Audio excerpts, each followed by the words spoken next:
Ever feel like you're stuck in a rut? Motivation-wise, I mean. Like you've got all these goals, but zero energy to, actually get started. Oh, yeah. Happens to the best of us.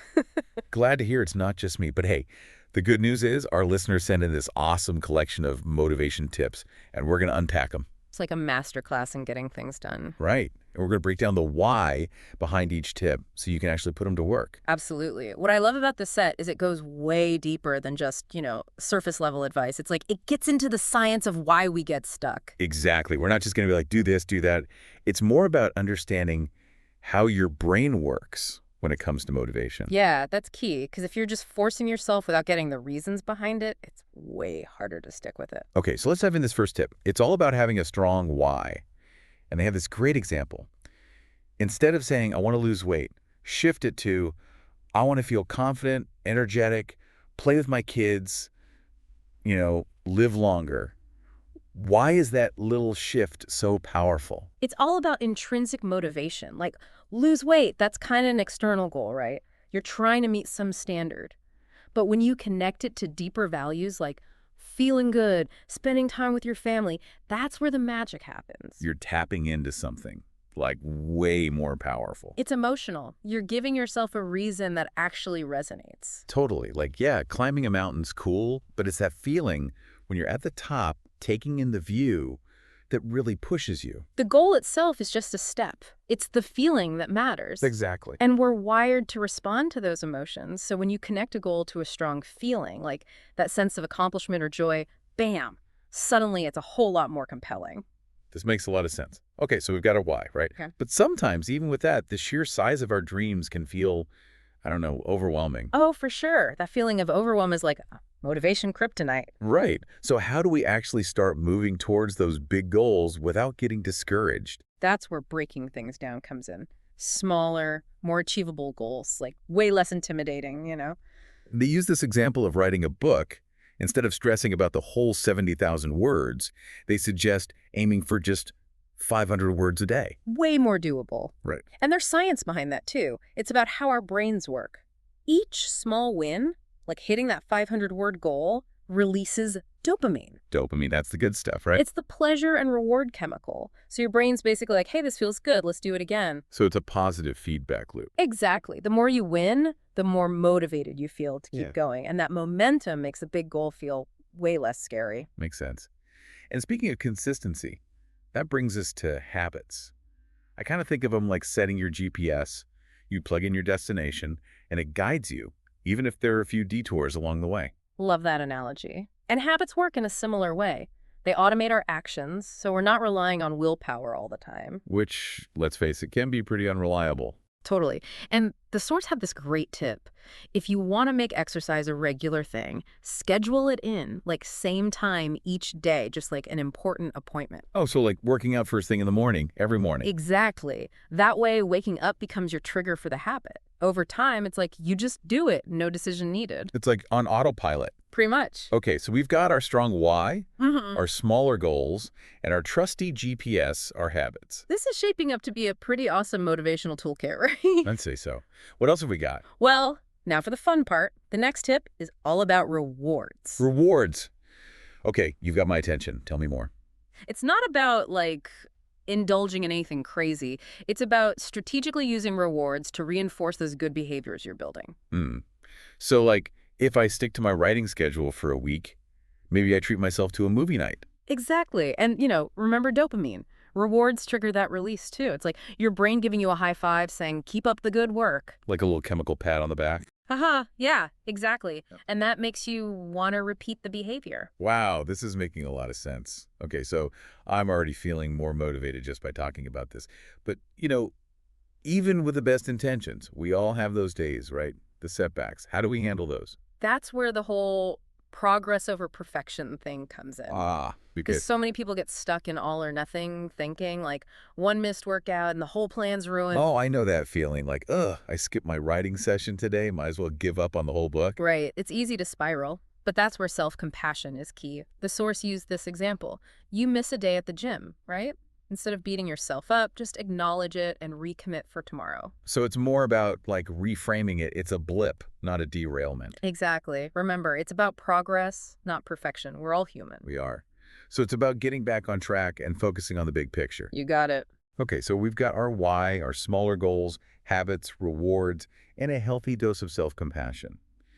What else can we do to like really supercharge our motivation? This next one's all about your environment, the people you surround yourself with. Ooh, interesting. I feel like that's so overlooked, but it makes such a difference. Huge impact. Surround yourself with inspiration that can be incredibly motivating, like joining a group of people who are all working towards similar things. A running club, a writing group like that? Exactly. Or even just like following motivational speakers, Yeah. reading success stories, curate your social media so it's more positive. Yeah, create your own little motivational bubble. Basically, it's about being mindful of those influences, making sure they're pushing you in the right direction. Makes sense. If you're constantly around negativity, it's going to be way harder to stay motivated. Oh, absolutely. So, listeners, take a look around. Who and what are you letting influence your outlook? Good question. And that actually leads perfectly into this next tip, which is all about reframing challenges, like changing your perspective. Okay, I'm intrigued because some challenges, let's be real, they just feel plain challenging. True.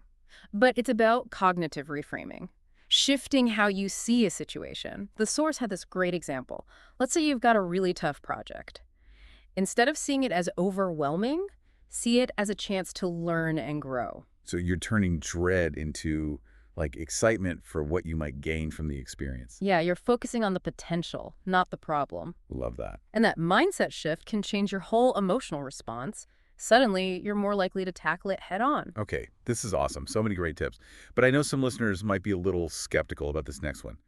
Visualization and affirmations. Like, is that just wishful thinking? It's understandable to be skeptical, but there's actually a lot of science behind it. Really? Yeah, it might seem a little woo-woo at first, but it taps into some powerful psychological principles. Okay, explain it to me like I'm 5. What's the deal with visualization? So it's basically creating a vivid mental picture of yourself achieving the goal, like a mental rehearsal for success. So like if I'm writing a novel, I'd imagine myself holding that finished book in my hands. Exactly. And when you do that repeatedly, your brain starts to accept it as a possibility. It strengthens those connections. It's like you're planting seeds of success in your subconscious. Exactly. And affirmations work in a similar way. Repeating positive statements, it's like you're rewriting your internal dialogue, getting rid of those negative beliefs. They had that example. I am disciplined and capable of achieving my goals. I could see how repeating that, especially if you struggle with self-doubt, could really make a difference. It's about reprogramming your thinking, which then impacts your actions. So it's not like you're magically wishing things into existence. No magic here. It's more about using those techniques to create a more positive and proactive mindset, which then leads to real action. You got it. It's a tool. Awesome. Okay, so we've talked about finding our why, setting achievable goals, building habits, rewarding ourselves, and now tapping into the power of our minds with visualization and affirmations. Anything else we can do to boost motivation? I feel like there's got to be more. Oh, there is. This next tip might seem counterintuitive. It's about taking action before you feel ready. Wait, what? You're saying I should start doing things before I actually feel motivated? How's that supposed to work? I know it sounds kind of crazy, but trust me, sometimes the hardest part is just starting. But the cool thing is, action often leads to motivation, not the other way around. I've actually noticed that myself. Like there are times I'm dreading a project or like going for a run, but once I force myself to start, even for a few minutes, it's like the motivation kicks in. Exactly. The source calls it the 5-minute rule. Just commit to 5 minutes. If you still hate it after that, fine, stop. But chances are you'll want to keep going. It's like you break through that initial resistance and then you're good. Yep. Action creates momentum. I like it. Okay, so we've talked about taking action, even when we don't feel like it. What's next? What other secrets does this motivation blueprint have for us? So the next one is about journaling. Might seem kind of basic, but it can be surprisingly helpful. Journaling. Okay, how does that tie into motivation? I'm curious. It's all about self-awareness and tracking your goals. When you write things down, your goals, your progress, even your setbacks, you get a clearer picture of what's working and what's not. So it's like a written record of your motivational journey. Exactly. You can see patterns, celebrate your wins, learn from the not so great moments. It's about constantly improving. I think it's cool that just by, requesting this whole deep dive, our listeners are already showing that they want to reflect and grow. Totally. They're actively seeking out ways to improve, which is awesome. Yeah, that's like the foundation for any personal growth, right? That drive to learn. Absolutely. Okay, so we've talked about setting goals, building habits, reframing challenges. But even with the best strategies, life happens, right? Setbacks are inevitable. Oh, yeah. How do we deal with that when things don't go according to plan? Well, the source actually had a bonus tip for that, and it's about using those setbacks as fuel. Okay, interesting. How do we turn those like negative experiences into something positive? Because Yeah. it's so easy to get discouraged when things don't go our way. It really is. But the key is changing your perspective. Instead of seeing setbacks as failures, try to see them as like learning opportunities. So it's more like feedback than defeat. Exactly. They gave this example of like failing an exam. Of course, you'd feel bummed. But instead of letting that stop you, use it to motivate you to study harder next time. So it's about turning that, I don't know, that pain into purpose. Exactly. And that's a big part of resilience and, ultimately achieving your goals. Setbacks will happen. It's all about how we choose to respond. I love that. This deep dive has been incredible. So many practical tips. I feel like I've got a whole new perspective on motivation. Me too. And what's so cool is it's not about waiting for motivation to strike. It's about creating it. Yeah, we've got the power to like take control. Absolutely. So as we wrap up, think about which of these tips really resonated with you. What's one small thing you can do today to put it into practice? It doesn't have to be huge. Even a tiny change can make a difference. I like that. Maybe it's writing down your why and putting it somewhere you'll see it every day, or setting a 5-minute timer to tackle that thing you've been putting off, or just, acknowledging a small win and celebrating that progress. Those are all great ideas. And remember, you don't have to do everything at once. Start small and build from there. It's a journey, not a destination. Perfectly said. There will be bumps along the road, that's part of it. But with these tools, you'll be ready for anything. I'm feeling so inspired right now. All these possibilities. Me too. And remember, we're always here to support you. Let us know how it goes. All right, that's it for our deep dive into motivation. We hope you found it helpful and maybe even a little bit life-changing. Until next time, keep diving deep and keep those goals in sight. I know, right?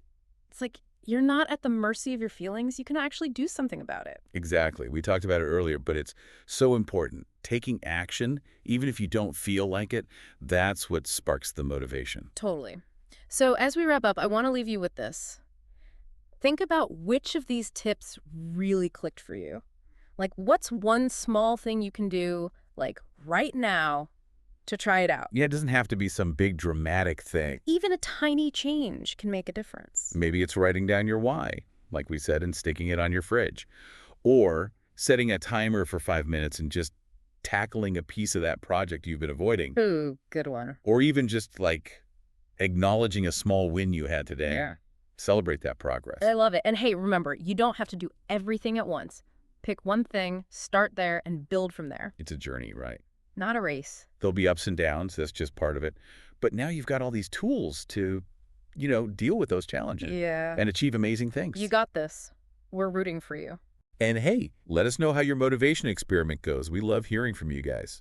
All right, that's a wrap for today's deep dive on motivation. We hope you found it helpful, inspiring. And until next time, keep diving deep.